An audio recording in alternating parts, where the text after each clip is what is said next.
Mes chers compatriotes, Togolaises et Togolais, chers panafricanistes et amis du Togo. Il y a 19 ans, jour pour jour, que le 5 février 2005, date du décès du général Yadema, se transforma en un cauchemar inimaginable pour le souverain peuple togolais qui croyait voir s'ouvrir devant lui une nouvelle page de son histoire dans le sens d'une glorieuse destinée pour la terre de nos aïeux. L'inversion des valeurs républicaines inaugurale du règne de Faure Gnassingbé avec la constitution servant de paillasson et le mépris des institutions présageaient déjà des lendemains sombres pour notre pays, contrairement aux plaidoiries de ces missi dominici dans les milieux religieux en vue d'un seul mandat destiné à clôturer les dossiers du général défunt en suspens. Enfumage politicien de bas étage dévoilé tout au long de 19 ans de gouvernance prédatrice, inhumaine, comme les villes manœuvrent pour s'octroyer un nouveau bail de 14 ans avec une Assemblée nationale illégitime et illégale. Parallèlement, le contentieux post-électoral du 22 février 2020 reste ouvert et entier avec comme dernier rebondissement la séquestration des avocats français de la DMK de passage à Lomé et qui ont constaté nulle trace de la prétendue lettre de félicitations d'Emmanuel Macron dans les archives de l'ambassade de France au Togo. La Cour de justice de la CEDEAO, depuis le 24 mars 2022, dans le cadre du contentieux électoral, a triplement condamné Faure Gnassingbé et exigé le rétablissement de la DMK dans ses droits. Peine perdue. Faure Gnassingbé, à travers Acha Dedi, son ministre des Transports, encore en fonction, reconnaît avoir volé la victoire du souverain peuple togolais et fit de nombreuses propositions alléchantes sans que cela n'émeuve la Cour constitutionnelle qui devrait s'auto-saisir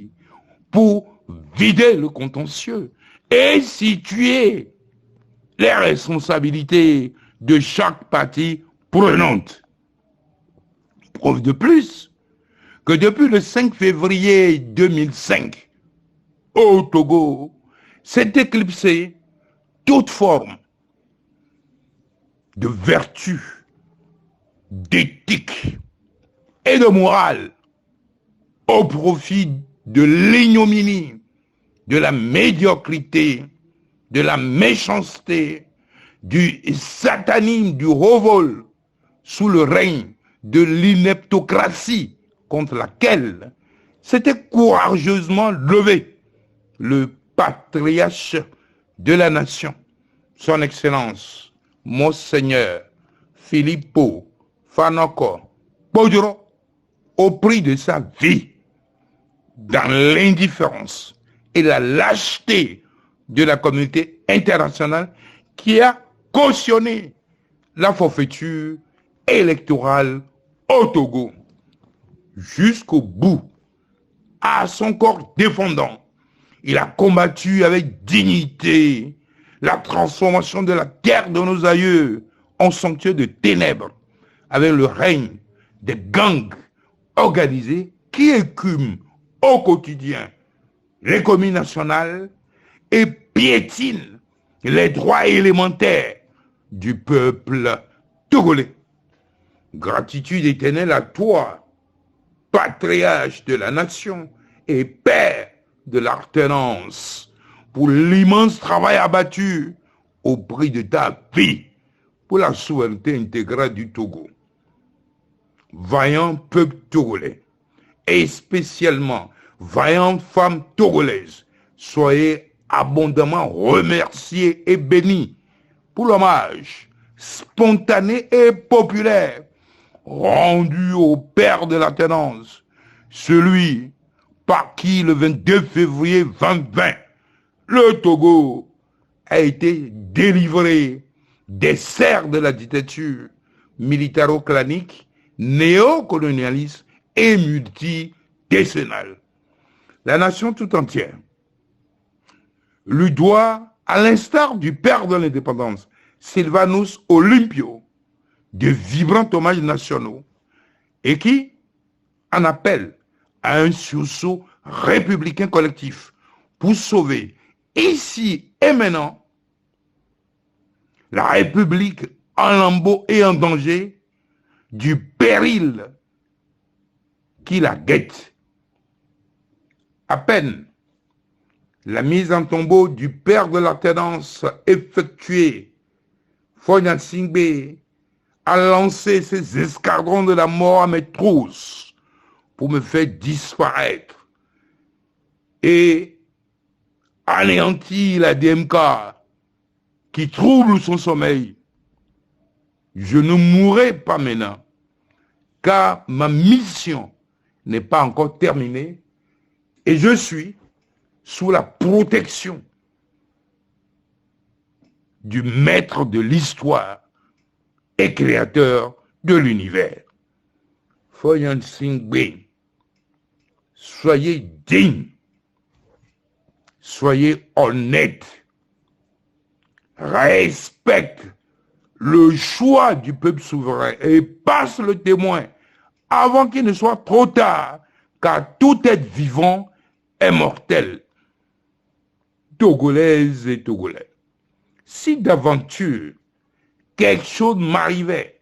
à la suite du portrait de la nation, dont nous attendons les résultats de l'autopsie sur les causes de sa mort,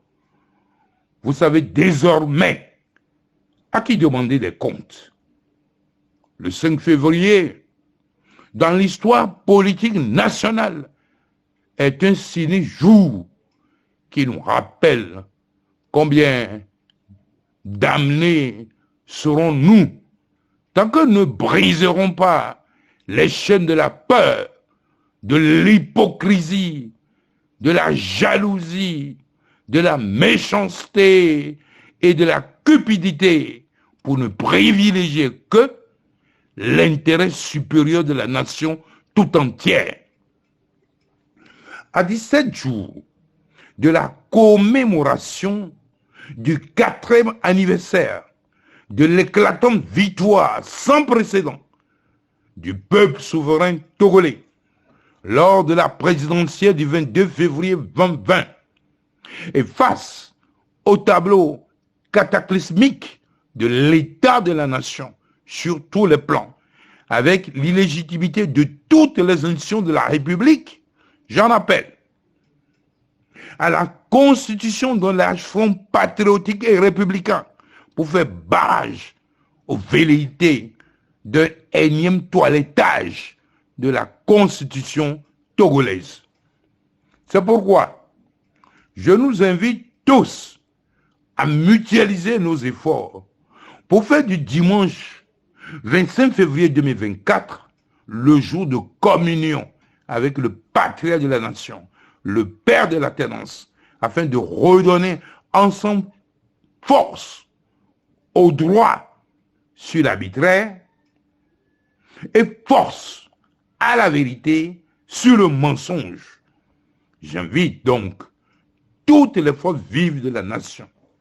les forces de défense et de sécurité, à sortir ensemble sur toute l'étendue du territoire national, à compter du 25 février 2024,